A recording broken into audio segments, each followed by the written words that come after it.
Good morning. I hope that you're having a great day. It is 5:55 a.m. on this really pretty Thursday morning. A while back I did an evening sunset cow check, and so I thought we would do a morning cow check and we would talk about calving and how the season as a whole went, and I would do a few other things here this morning too. So I have one cow left to calve. Over the weekend, 83 calved, 6 calved, and 75 calved. I posted updates various places such as Facebook, Instagram, and on Patreon. Oh, look at the babies. Some of this scrap metal that's here, that's some of the stuff that is getting cleaned up. We're waiting, Jeff filled one dumpster, waiting on another one. Do you guys want to see the babies? Can you please not mess with that? I just need a few more days to get that cleaned up. Please. So finished calving heifers this weekend, and then 75 calved, and then number 6 calved early this week, Monday, Tuesday. I'd have to look at the sheet. The days blur together, so some of the specifics get lost. So 45 is who we're looking for. She's a red cow. I don't know where she's at, and we have 3 potential places. 3, like she could be everywhere. So I don't see any red cows here. So we're gonna go up through the cut across and then down into the heifer pasture because they can be all the places. There is a couple other things I'd like to get done this morning, and that is pick asparagus because I didn't get it picked yesterday, and that needs to be picked every single day for farm store. And I'm gonna fill the incubator. I actually just hatched some ducks out of the incubator. They're not staying on the ranch. They were for a friend. So just got finished with that. And I want to put some chicken eggs in. Hello, 51. I thought you were Bambi for a second, but you're not Bambi. No. Do you want cake?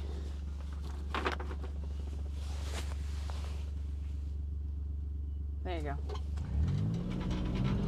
So I'm going to fill my incubator with some chicken eggs and hatch some more chicks. Isn't the sun just so pretty? The grass is green, the sun is up, there's cows. Like, the light's horrible. I mean, you can't see my face, but I mean, the sun is pretty. It doesn't get much better. I guess I should probably check the reservoirs too, but I think we're just gonna zoom up here to the cut across and then down to the heifer pasture, and I can check the reservoir on the way back. So every year I get more chickens, whether I buy them or last year I hatched a few rounds out of the incubator. These were my first duck eggs that I hatched. That was fun. There's 4 of them, 4 baby ducks. I'll show them to you guys. They're super cute. I don't need more ducks, but the girls helped move them to the incubator, or to the brooder, and they're like, we want more ducks. I'm like, no, we don't need more ducks, but the little baby fluff butts are real cute, so I don't know, maybe I'll hatch more ducks. So the cut across has been open for a while now, and the cows, like, they come and go. And I need to just come out here, and I need to bring Jeff or Carrie with me, and I need to put cake in the back of the gator, and I need to have one of them on a 4-wheeler, and we just need to get everybody pushed up and then close gates and get them gone. So the grass situation is not horrible here in the home pasture, but like, this just is such a high traffic area with them all winter and stuff. Like, it's not great out here, but I've seen it worse. So I need to get them off of here. It's been raining. We had rain yesterday, which is great. Earlier in the week when I was looking at the forecast, there was even a snowflake for tonight. It has since warmed up to our low tonight's, I think, a whopping 34 degrees. So that's lovely. It is, May, and not like the beginning of May. We're approaching, it's Memorial Day weekend this weekend. So I can see the cows. Most of them are here. Ooh, I'm gonna back up because the view is better. I'll show you guys.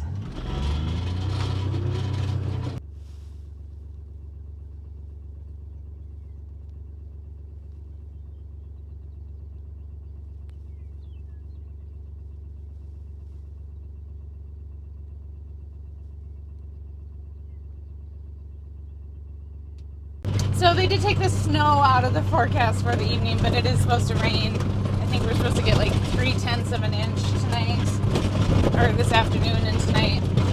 And day before Tuesday, we got 0.2 inches of rain. Although it seemed like significantly more, just because like the ground is still wet. And like even last night when I got in from doing night chores, like I still had standing water in places. We've been getting frequent rain, consistent rain, which is amazing for the grass growth. But I feel like my rain gauge was off, but it is what it is. So I am up here in the cut across. The cows have not spent much time up here, and I have no water up here as of right now. That's something at some point I'd like to remedy, and I could haul water, but they have access to the heifer pasture where there is a tank, and it's not effective grazing because smaller areas means more intense grazing, and you just have to manage your time spent. In springs where we have runoff, there is reservoirs up here, and then they can be locked up here in this small, it's not very big, but they could spend, about a week or so up here. But the grass looks great. Like, it's not super tall. It's not supposed to be super tall yet, but it looks really good for where we're at in the year and the weather that we've had. And that is a hayfield right there. It's looking really good. So yeah, I'm happy. I think as long as we keep getting consistent rain, I think we're going to have a decent hay crop. And last year we had all the sweet clover. Sweet clover, there's a million different names for sweet clover depending on like where you're at and stuff. We call it sweet clover. The yellow, really tall things, we call it sweet clover. It is a biennial plant, meaning that it usually is here for 2 years and then it will go dormant again. Last year was year 1, this year will be year 2. Typically the second year is actually, the plant is, there's more of it. The plant is bigger and more vigorous, but you still have to get the right conditions in the spring in order to push that clover, and that's a lot of moisture is what it takes really for the clover to emerge. And I'm not an expert on this, so I may be wrong. Please don't think that I know everything about clover, because I'm not a horticulturist. But when we got that 2 inches of rain, oh, there's a bunny. That is kind of what I think will push that clover. And so I think we're in shape to have clover for the year. Hi, you like treats, don't you? Here you go. Here you go. All right, here, I'm gonna throw it. Nope, you're in the gator. Come on. Can you get out? Come on. All right, here you go. There you go. There you go. Thank you. You're sweet. Have a good day.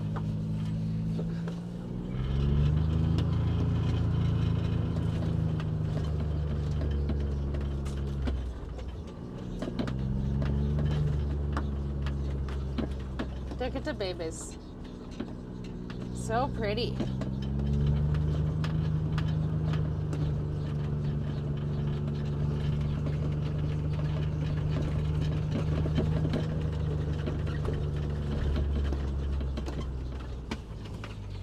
Where's your child?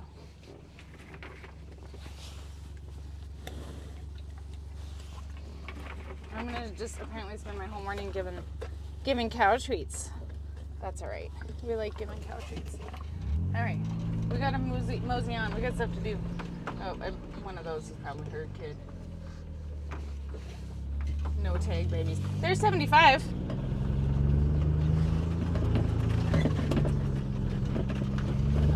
Her udder is large, but her calf seems to be doing good. She's on my checklist in the fall. We'll see how she does over the summer, and decide how depending on how that udder looks in the fall, we'll make a decision about what happens with her.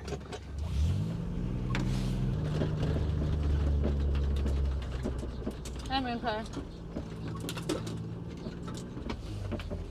86 likes treats too.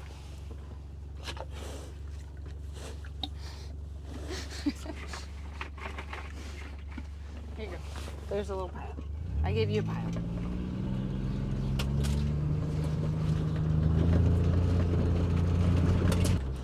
Here's number 6. There's her baby right there. Good job, number 6.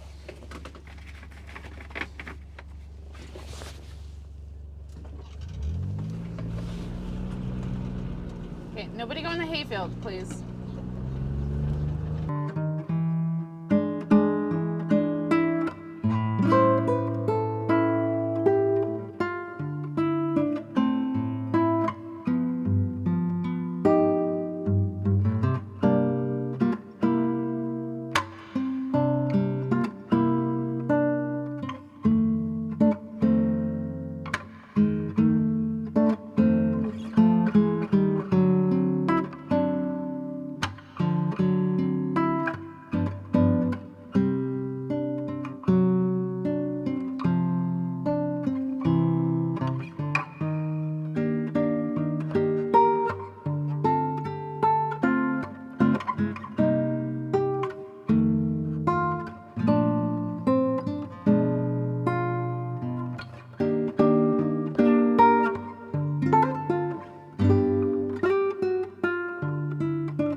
Here we go.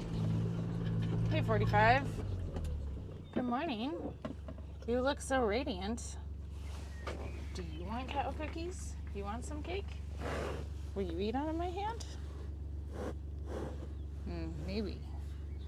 Oh, yep, good job. How you doing? You're the last one. What do you think about that? Somebody has to be last.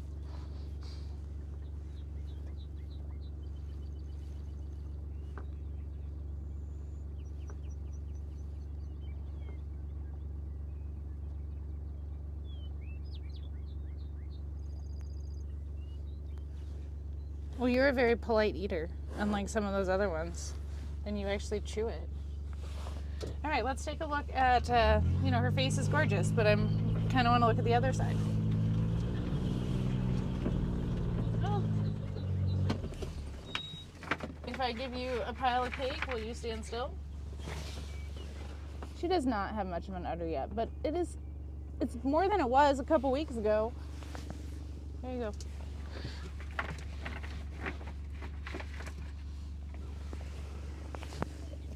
There you go. Oh, this one's coming over too.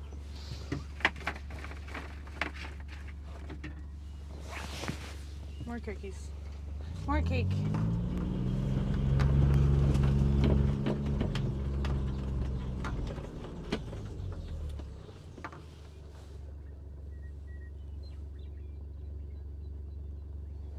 Yeah, we've got some time.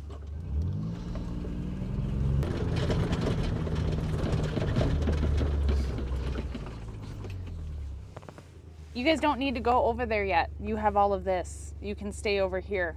He's got all the replacement heifers with him. You got the young ones with you, Cracker Jack? Are they being naughty? I'm gonna throw out like 4 pieces of cake. Oh, hi. Oh, you look handsome too in the morning light. Yes, you do look so handsome. All right, girls. You guys are young. Can you make good decisions? And you're gonna get a whole new life experience here soon.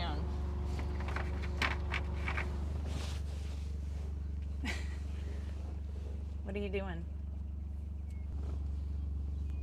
Have a good day, Cracker Jack. Bye, bud. Alright, let's see if I can turn around here and not run into anybody. They generally are good about moving out of the way. So the new bull will be here soon, a couple days actually, but I'm not going to breed the heifers until first week in June or so they have some time, and I'll have to start them off and figure out where I am breeding everybody. And I have a couple of them from last year that are very small, and so they will not be being bred just because I don't think it's safe, and I'll have to decide what to do with those guys. I got to figure out where to put them, because I can't put them with the steers that will eventually go in the feedlot, because Max and LOL are still over there and will be in until July. So it is going to be musical cow, trying to get everybody figured out where they can be and be safe and not have any unwanted breeding happening. So as we head back to the house, I am going to go check their water tank real quick. It's on a float, but we're here and you should check water. So let's talk about calving season, and let's talk about how the season went. So obviously you guys I didn't film as much as what you're typically used to, and you guys didn't get to see a lot of calving this year. I'm hoping next year will be different, and as I've tackled this making social media content and learning how to edit and learning how I like to film and whatnot, I'm hoping I can produce more content for you guys. But luckily, I've got some time to figure out before next calving season what exactly that looks like. So I did lose 2 calves. I posted on, like I said earlier, I think Instagram, Facebook, and stuff, when 83, the last heifer calved. 13 heifers that I calved, first time moms. 100%. Every single one of those calves is here and on the ground, and I am super happy about that. That is obviously not always going to happen with heifers. That is great results to have 100% calving rate on heifers. And it's only 13. It's not like I calved out a huge amount of heifers or anything. But yeah, 13 heifers calved, 13 calves on the ground. Is everyone getting a morning drink? 130 is a cute calf. Belongs to 40 Blue. Oh, hello again. But it's a bull. Oh my god. Oh my god. I've made mistakes. I shouldn't have stopped. Alright, here you go. Here you go. Okay, oh my gosh. No, not the camera again. Okay. I threw some on the ground, Bambi. I threw some on the ground. Okay. Just a whole handful. Okay. We gotta go. Excuse me.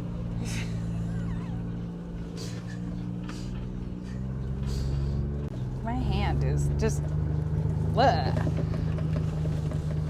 wave it on my pants. It's fine. All right, so I did lose 2 calves. They came both out of cows, and one was, I do have the numbers here. 17, she delivered what I believe was a stillborn calf. I was not there immediately when that calf was born, but I was there very shortly after. It didn't look like the calf ever really made much of an effort to stand up. The pile of goop was kind of the pile of goop and stuff. And she walked away from it very quickly. She did not stand and mourn the loss and bawl. And you can see that she tried to get baby up and stuff, and it just didn't ever look like baby got up. It was early, and so I did weigh the calf, and it was only 50 pounds. So those late season or late gestation abortions like that, they do happen, and they usually always happen right at the beginning of calving, where it could be viable and maybe maybe that calf was born alive and then died shortly thereafter. I don't know. Like I said, I wasn't there immediately with it. I saw it from the house, and I had fed that morning, and then a couple hours later I was like, what's happening there? I didn't see any signs that she was in labor or anything. She came in and ate hay, and then, yeah, we had a dead calf. So 50 pounds, I believe it was, a late term abortion, unfortunately. And then my other one that we lost, let me check the number. Driving and reading at the same time, 49. And so 17 lost hers on 3/26, 49 lost hers on April 9th.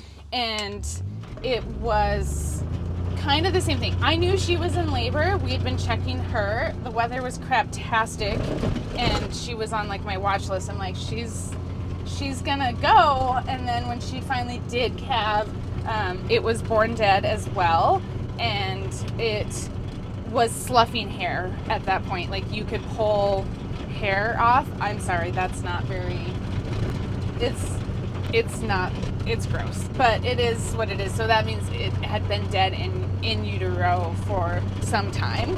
And so, thankfully she didn't get an infection or become septic or anything like that. And I closely monitor her, and, I obviously made sure she passed placenta and everything, and she's doing fine. So those are my 2 losses for the year. So I got real lucky in the sense that, like, we had some weather.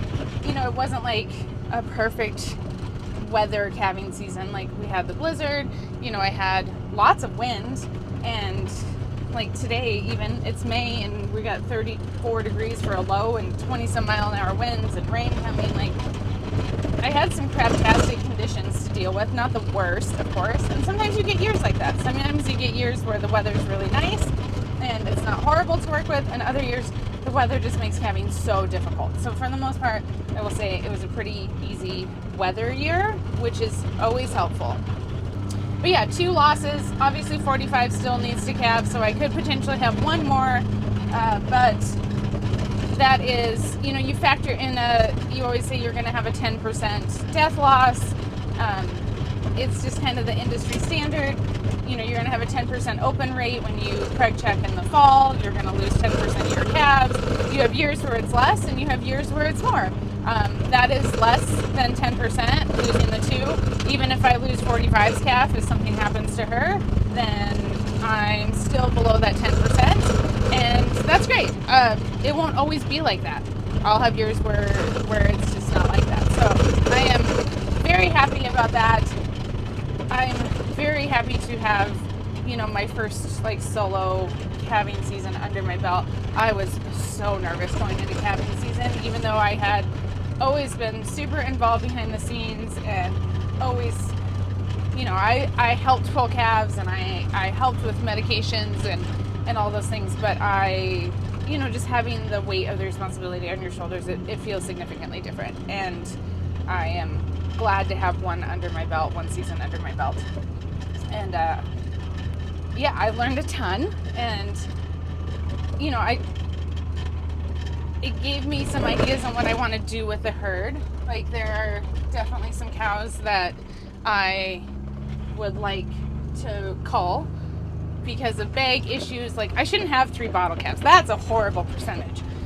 So it's, the bottle calves are cute, and the harvest hosts and everybody, they really enjoy them, but it's expensive to feed out bottle calves. Yes, I could get a milk cow, but they require that's a whole different thing, and nutrition and everything. And I just don't know that that's really what I wouldn't be opposed to having a milk cow to throw a bum calf on, but I don't know if that's what I need in my life either right now. But I would love to not have 3 bottle calves.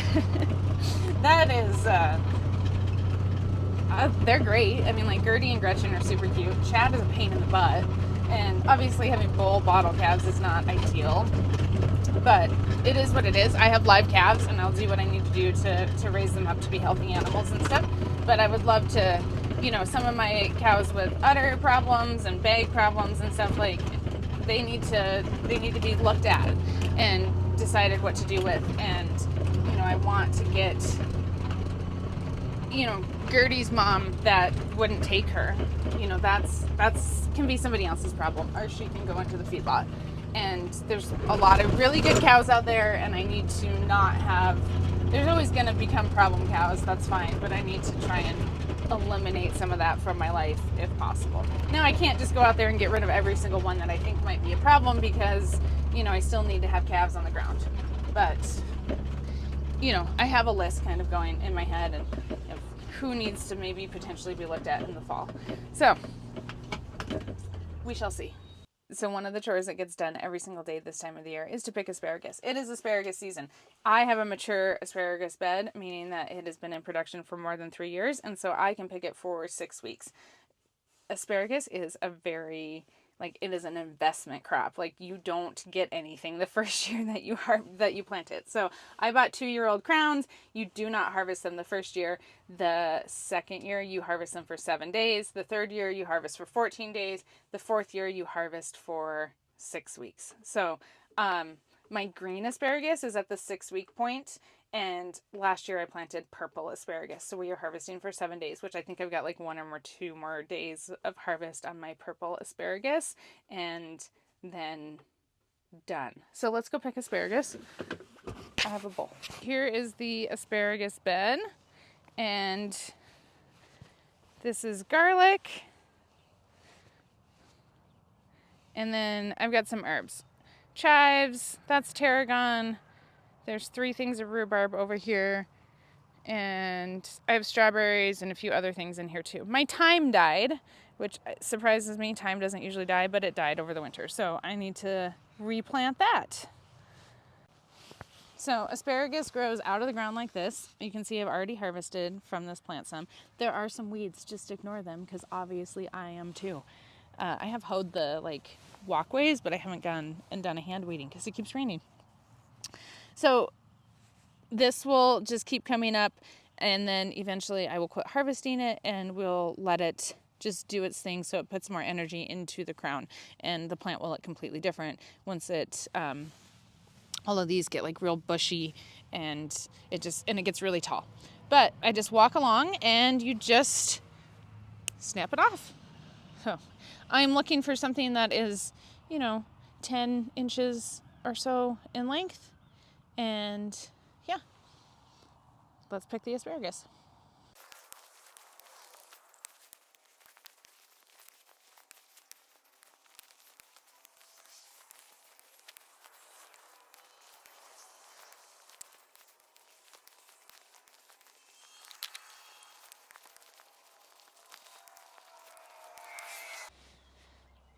Here is today's asparagus harvest.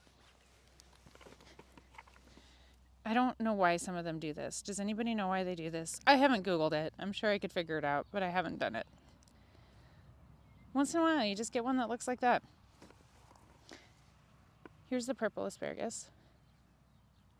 Last year I planted the purple asparagus because I'd had some crowns that had died, and I didn't want to get a green asparagus because of the whole it's only this many years old, so you can only pick for this many days. So I was like, how I'm gonna have to either flag it, or they had purple asparagus. I was like, oh, this is perfect. So green asparagus is mature, can harvest for 6 weeks. Purple asparagus, 7 days. We got 1 or 2 more days. So doesn't it look so pretty in the mornings? All right, I'm gonna put the asparagus in the fridge, and we can look at the baby ducks while we're here.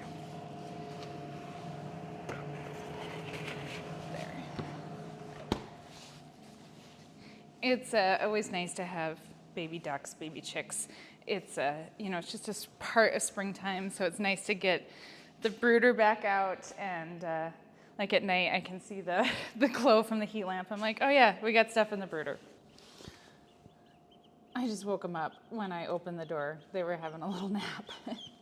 So these guys are just going to be here for a few more days until my friend can come and grab them and pick them up, and they're going to go live at her place. So they're not staying, but, maybe, just maybe, we'll hatch some ducks. We'll see if I'm still getting duck eggs after the chickens are done in the incubator. But 3 of them... Here, this guy's little. You can't tell the colors because of the light.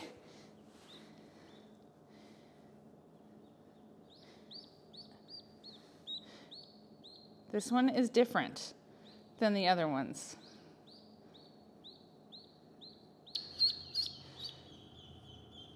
I think these guys will end up being white and black once they feather out. Oh my gosh, did I take your friend?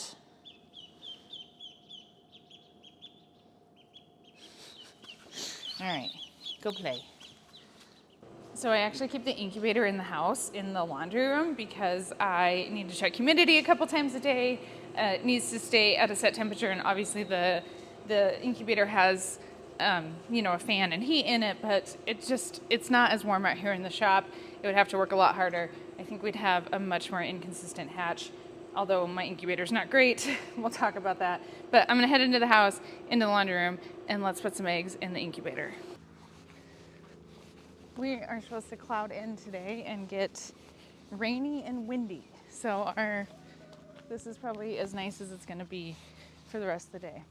If you're interested in some mineral feeders, I'm cleaning and I don't use those. I don't feed loose mineral, haven't fed loose mineral for years. Those are my mom's. They're on Facebook if anybody's interested. And if you're local to Gillette, you have to pick them up. I can't, I'm not shipping those. This incubator is actually, it has 2 racks. I don't know the brand of this incubator. I just got it off of Amazon last year and it is not great. The top layer where the fan is at, like, it hatches much better than the bottom. So I'm going to try and arrange the eggs a little bit different so that maybe I can get a better hatch rate, like, on the bottom layer and then overall, like, a better hatch rate. So if I just do single layer, it does pretty decent. But when I try and do the 2 layers, which I got it because I wanted to do 2 layers because I wanted to hatch, I wanted like 100 chicks at a time because I felt like that was necessary for some reason. It's not. I don't really need that many. But if you're going to load it up, you might as well like fill it up, right? So these are the rollers. Chickens take 21 days to hatch. And I think on day 19 you take the rollers out. And I think that's the right spacing. There's all different little like places that you can put the rollers. They just lay in here depending on like what size eggs you're hatching, what species you're hatching. I'll show you what the rollers look like. You see my spacing's not even, but they just come in and out. So every 90 minutes, I believe, it rotates the eggs. You need humidity. And so this is a little squeeze bottle. There's actually holes in the side that you can not have to open it and squeeze water in, but obviously I don't need to do that right now, so I just took the lid out.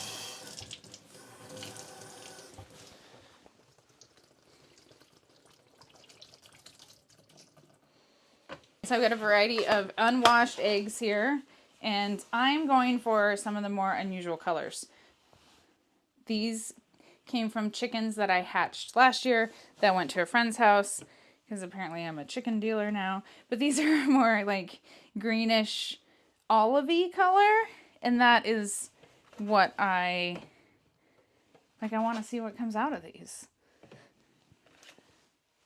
So as you guys know, if you've seen my chicken flock, like it is diverse. And that is because I get, I love the surprise boxes. I've talked about this from all my birds have come from Cackle Hatchery. So I love the surprise boxes. I love just last year I got a rare breed assortment, and that's where all the ones with like hats came from. And so I have a very diverse flock. So obviously there is no like breed segregation or anything happening out there. So these are just ranch raised chicks, and we don't know what they're going to look like. They're going to be pretty, but obviously I'm not like breeding chickens. I'm just hatching eggs.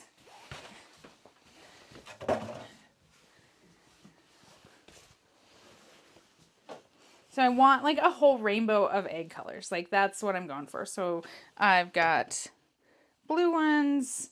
I will hatch some white ones because they are good egg layers. Like I don't want a bunch of chicks that don't you know, like lay a decent amount of eggs. My rollers can be much closer together. This one's really pretty. It's probably hard for you guys to see the colors. This one's got speckles on it. Unwashed. I don't want them to be like super dirty. Although one of the duck eggs I hatched was real dirty. And it did fine. That one's like a real light green.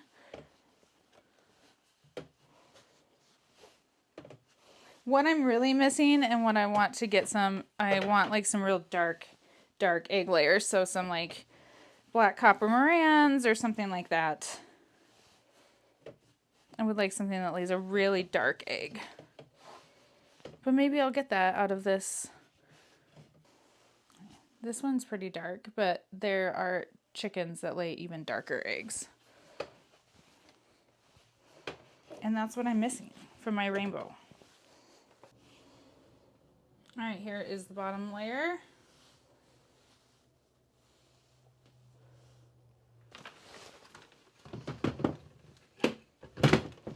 Top layer goes on. This gets fed up through here.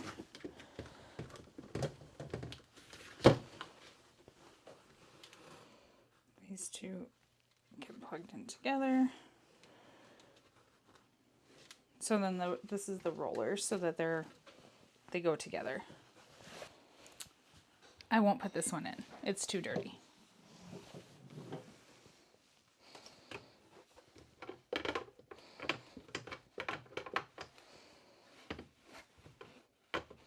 Just don't like love the spacing.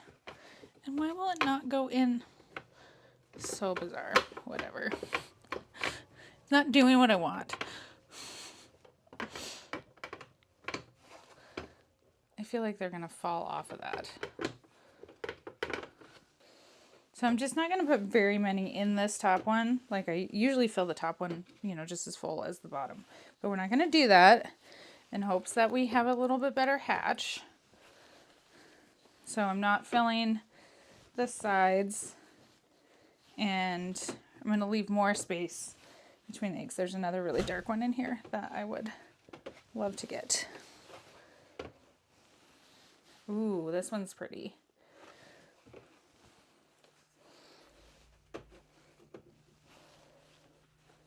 A couple white ones.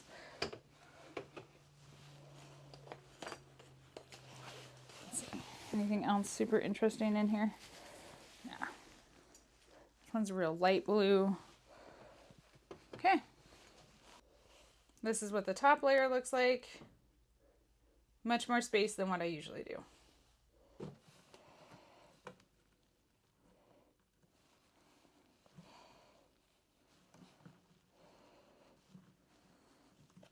Oh my gosh, I can't get it in. I know it works because I just used it. There we go. All right, you have to keep these cords out of the way of the rollers.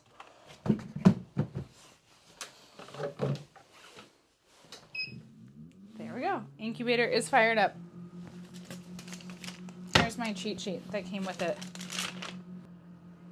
Chicken eggs are a 21-day hatch, and it is days 1 through 7 is 100.4 degrees with 60% humidity. So this is going to come up to temperature, and it does have like an automatic program, but I just manually adjust it because I found that the automatic program it just doesn't seem to work right. So we are doing 100.4 degrees for the next 7 days, and then it drops down to 100.1, 99.9, and then 99.5, and the humidity goes up after day 19. It goes up to help with hatching. So yeah, in 21 days we're gonna have baby chicks, and I'll kind of update you guys throughout the process of like how this goes, and we'll candle some eggs at some point. And yeah, thank you guys for spending the morning with me.